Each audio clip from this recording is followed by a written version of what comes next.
The most important element of this disruptive event and this pandemic will be how we rethink the trade-offs between cost and responsiveness.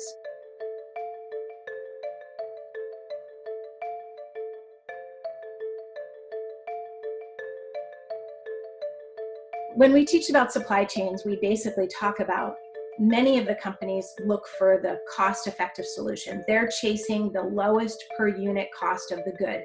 That sends them over to Asia or low labor costs for their manufacturing. They also send their goods via ship, which can take weeks to get back to the US. And these are all focused on building a supply chain that's extremely cheap in order to produce goods that are sold for low prices.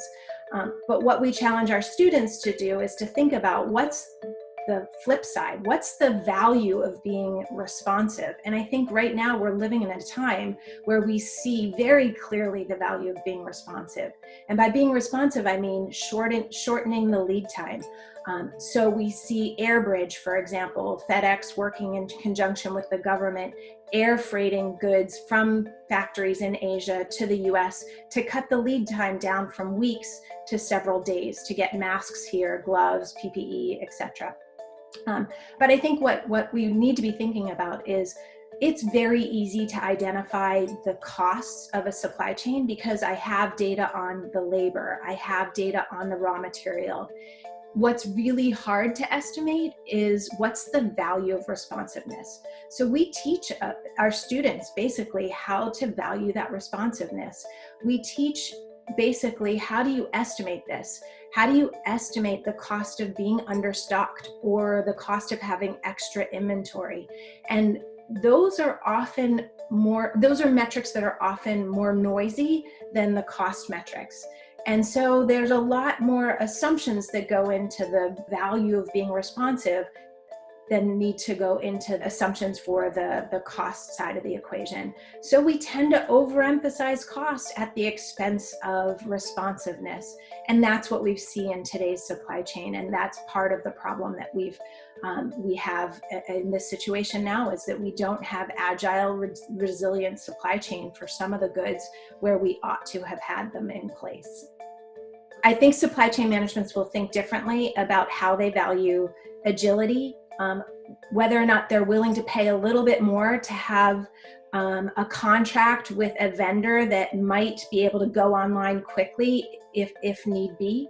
I also think we're going to see, my expertise is in the retail space, and I think we're going to see some additional adoption of robotics way sooner than we might have otherwise.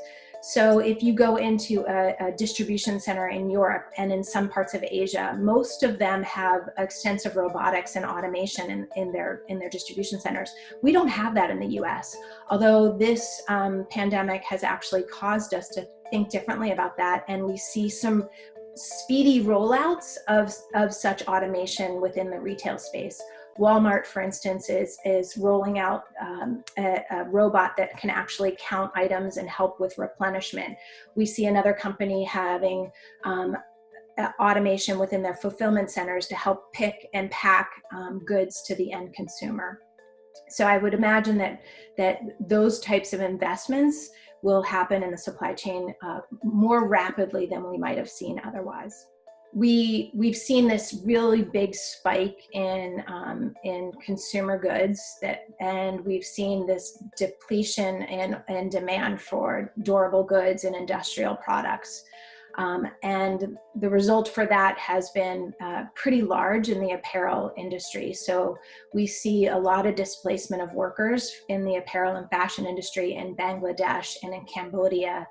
And that will be a concern moving forward. So that's some of the supply chain issues that I see on a global basis. That's just not specific to us. But as our spend goes down for things that we don't really need, maybe a new jacket or a new pair of shoes, we see displacement of workers. I think the textile orders were down by 35%. Imports were at a 5-year low. So these all have implications for the long run supply chain. And then also in those industries, how quickly they can ramp up again